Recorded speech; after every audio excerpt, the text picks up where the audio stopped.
Welcome to part one of the Wazuku series, the Corporate Explorer, which is going to focus on this book for the initial part of the year and then build into interviewing corporate explorers across the ecosystem of innovation. The show was brought to you by Wazuku. Wazuku helps large organizations create effective, sustainable innovation ecosystems that accelerate efficiency gains and new value growth. It does this through intelligent enterprise software that connects and harnesses the power of employees, suppliers, startups, universities, and the unique Wazuku crowd of over 700,000 global problem solvers. You can find Wazuku on wazuku.com. I thought the best way to start this series on the Corporate Explorer was to go back a step, to go to the source, to go right back to the well. And the well began with the work of Charles O'Reilly and today's guest, his friend, his colleague, his co-author of many, many books, many articles. Mike Tushman, welcome to the show. Aidan, hey, so great to be with you again. It's always a huge pleasure, man. I learned so much, and I continue to learn anytime I dip back in, and people can see the books behind me there on the shelf. Those people are watching us. There's so much you have to offer, but I wanted to go right back because many people don't know that you're not just an academic, and that's not to do it disservice, but you have scar tissue, and the experience that you had in general radio really set you up for this constant curiosity to go, what the heck went wrong, and how can I help? Maybe that was a good way to start the story today. Yeah, Aidan, hey, thank you very much for giving me the opportunity to talk to your audience about something that's sort of near and dear to my heart is helping incumbent organizations deal with outside technical change. I mean, as we speak right now, this issue is generative AI, but it's yet another example of waves of technical change affecting incumbent organizations. As you mentioned, I'm in this field because of a scarring episode when I was an electrical engineer at this world-class test equipment company, and I witnessed this organization failing. And I literally, going back and forth with this carpool, a bunch of fantastic engineers were about to be laid off. And I just didn't get that. And I spent my career trying to understand why that happens and to sort of talk to my carpool friends as to what happened. I think, 30 years later, I think we know what happened. And it's sort of embedded in my earlier work Behind Your Shoulders with Charles O'Reilly on strategy and senior leaders, but I became increasingly aware that that's not enough. It also takes, corporate explorers. That is, you need the Balaji Bundilis. You need all my students in A&P are essentially corporate explorers. So just content at the senior leadership level, Aidan, is not enough.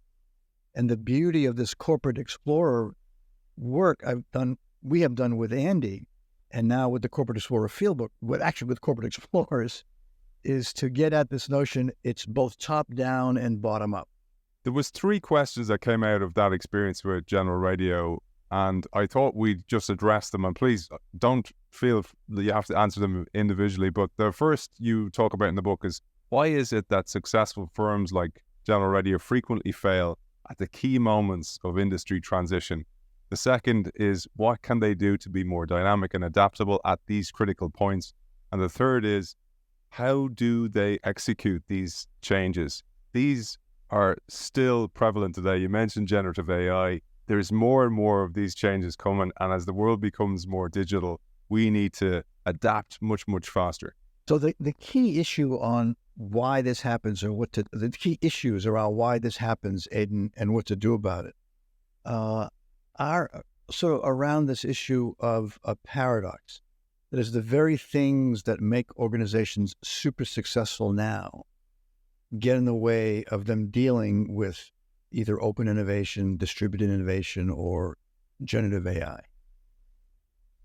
And that, to me, with senior leaders, is a real paradox, is the things that got us here, it turns out will not get us there to the future. And the other issue that I'm spending more and more time on now, Aidan and the audience, is this notion of linking organization renewal with personal renewal. that it turns out you cannot get to the future if you're leading an organization with the same old organization filled with inertia or your own leadership style. So a good portion of my work right now is helping leaders to get out of their own way and helping them transform their organizations with the support of corporate explorers, with the support of middle-level managers who are leading this ideation and incubation and helping their senior leaders go to scale. So that's one notion. It's linking personal renewal and organizational renewal, dealing with organizational inertia. Two other points that to me are relatively new. One is the importance of identity shifts in organizations, Aidan. When there are these technological discontinuities, they frequently threaten both professional and organizational identity. That is who we are and what we do. And the extent to which the leader doesn't come to grips with identity dynamics in their organizations, they'll be hard-pressed to lead these revolutions that Charles and I talk about. So what is this notion of identity and identity change and helping professionals deal with technological change not as substitutes, but as complements? So the work we did at Havas and the work we did at Deloitte, these corporate explorers with Balaji Bandili, help these senior consultants recode open innovation as a complement to their high-end consulting services as opposed to a substitute. So the second issue is helping organizations deal with these technological discontinuities is identity, attention to identity, and then finally, Aidan, helping both corporate explorers and senior leaders deal with passion, deal with purpose. And one of the key recipes that we think about around dynamic capabilities is some overarching sense of who we are and what we do that permits, like Harvard Business School, aspire to make leaders, create leaders who make a difference in the world. That's the overall purpose. In the old-fashioned way, face-to-face, on-campus education, and online. Without that overarching purpose, the campus would kill HBX. And then the same thing at Deloitte and all of the successful corporate explorers have managed up and helped their senior leaders articulate a narrative of why it's important to both exploit the prior strategy and explore into the future. One thing I wanted to just point out was you two experienced this rejection of new ideas when you introduced the idea of structural ambidexterity to colleagues in Columbia Business School and Harvard Business School. And I wanted to share that because you too have the scar tissue of how that feels. And it often feels like a very personal attack. Yeah, I mean, that it really, you put your finger on the nub of this notion of structural ambidexterity is you want to actually build into the organization strategic inconsistency. And that inconsistency flies in the face of the past. And powerful forces, legitimately powerful forces from the past, will oftentimes reject this notion of inconsistency and contradiction and identity threats. That's why this corporate explorer idea, so partly it has to be managed from the top, a narrative around we need to do both, and partly by corporate explorers, and I may have been a lousy one, who help others get it, make it feel easy. I'm here to support the overall identity of the firm. I'm not calling you a jerk or a dinosaur. And maybe I had some of that, but it's really important that corporate explorers build the social movement and not alienate the historically magnificent organization. And that's hard. And that's one of the things that we try to tease out in our book is we actually bring in the Fieldbook, is actually bring in real live corporate explorers and have them tell the good and the bad, the good, the bad, and the ugly of being an explorer. I love this piece of work, Mike, because it really is the cherry on top of all the work that you've done. It brings you back full circle, literally, to you being the corporate explorer and finding these people in the field. And the good news, I just thought we'd finish on this maybe, some of the great experiences you've had, some of the great companies that you've worked with, that it has been easy to point to the poster children of disruption in the past, but now more and more we're seeing that organizations, incumbent organizations, are building the capability to transform from within. One of the things that I'm really thrilled about, everybody, in my teaching, all of my teaching now is with executives. I don't teach MBAs anymore.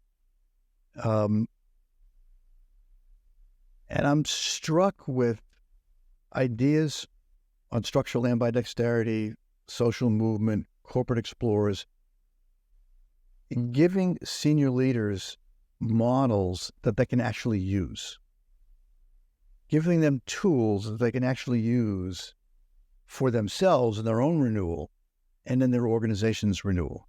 So I think, circa 2023, as we approach 2024, where it used to be that maybe 90% of incumbent organizations would be disrupted from outside, I think that's probably less now. I think because of the work that Charles and I and Andy have done in the larger field have helped give leaders of incumbent organizations the tools to take advantage of their capabilities in order to reinvent. That's a beautiful message, Mike. And I just wanted to tell our audience as well, I have bought several copies. So I have several copies of this book because it really is a step-by-step guide of how to put all the theories that Mike and Charles have formulated over the years, with Andy as well, into action. And you're going to see that in action over the next few months when we release this series. Mike, for people who want to find you, you're very active on LinkedIn, etc. Where is the best place to find you? The best place to find me is Mike Tushman at hbs.edu. Mike Tushman, author of all these books behind me, hundreds and hundreds of articles, that really bringing this concept of ambidexterity to the world. It's been an absolute pleasure. Thanks for joining us. Oh, Aidan, thank you for all your enthusiasm for this general topic and for the work that Andy, Charles, and I have done. Thank you very much, Aidan. And good luck, everybody. That episode with Mike Tushman was brought to you by Wazuku. Wazuku helps large organizations create effective, sustainable innovation ecosystems that accelerate efficiency gains and new value growth. It does this through intelligent enterprise software that connects and harnesses the power of employees, suppliers, startups, universities, and a unique Wazuku crowd of 700,000 plus global problem solvers. You can find Wazuku, a B Corp, on wazuku.com.